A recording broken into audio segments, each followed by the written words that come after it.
Adding and subtracting rational functions. So when you're adding fractions, you're looking for a common denominator. So if you think of 2/5 plus 1/3, you're going to multiply each term by the opposite denominator. And whatever you do to the bottom, you do to the top. Now that's only if you have different denominators. In this case, notice that we have the exact same denominator. So that means that we can just go ahead and collect like terms in the numerator. So I'm going to collect together the x's, and then I'm going to collect together the constants. So 10x minus 4x will give 6x, and negative 5 plus 8 will give 3. And then we leave that over the common denominator. So with the second question, you'll notice that the denominators are different. So in order to find a common denominator, we first need to factor the denominator of the right-hand term. We can't do anything with the denominator of the left-hand side. So we'll take 6x squared plus 5x minus 4. We'll multiply together our a times c, which gives us negative 24. Then we'll rewrite it as x squared plus 5x minus 24. So remember, this is where a is equal to 1, b is the same number, and then a times c. Then we're looking for numbers that multiply together to get negative 24 and add together to get positive 5. So we have x plus 8 and x minus 3. Then we take that original leading coefficient and we divide that. We reduce our fractions at that time, so we end up getting x plus 4 over 3 and x minus 1/2.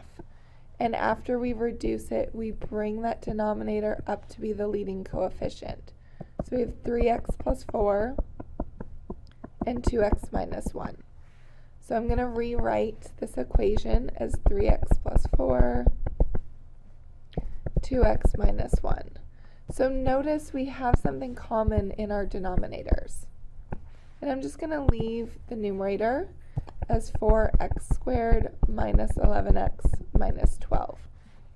In order to have a common denominator, we're going to multiply the left-hand term by 2x minus 1, because it already has the 3x plus 4.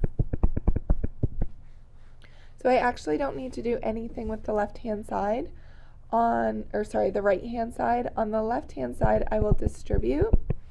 So we get 4x squared minus 2x, and then we have that common denominator.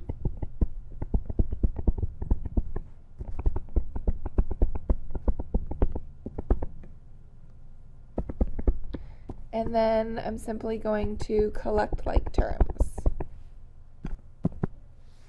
So when we collect like terms, we're going to add the 4x squared and the 4x squared. So we get 8x squared, negative 2 minus 11, so minus 13x, and then negative 12, all over 2x minus 1 and 3x plus 4. On to our last example. So notice that this says find the difference, so that means that we're subtracting. We're still going to use the same process. We need a common denominator. On the left-hand side, if we factor the denominator, we end up getting x minus 5 and x plus 5. So I'm going to do that first. Now we do have parts that are the same in the denominator, but in order to actually add these together, it needs to be common. So we're going to multiply the right-hand side by what's missing, which is x minus 5,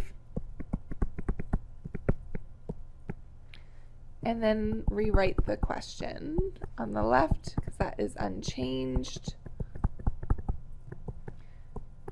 And we will distribute in the numerator, so we get 2x minus 5 over that same denominator. And then I'm going to collect like terms. So one thing to remember is this negative is going to apply to both terms in the numerator of the second term. So we end up getting 3x minus 2x, so that's x, and then we also get negative 5 plus 5 because we have a negative and a negative. So it just ends up being x over x minus 5 and x plus 5.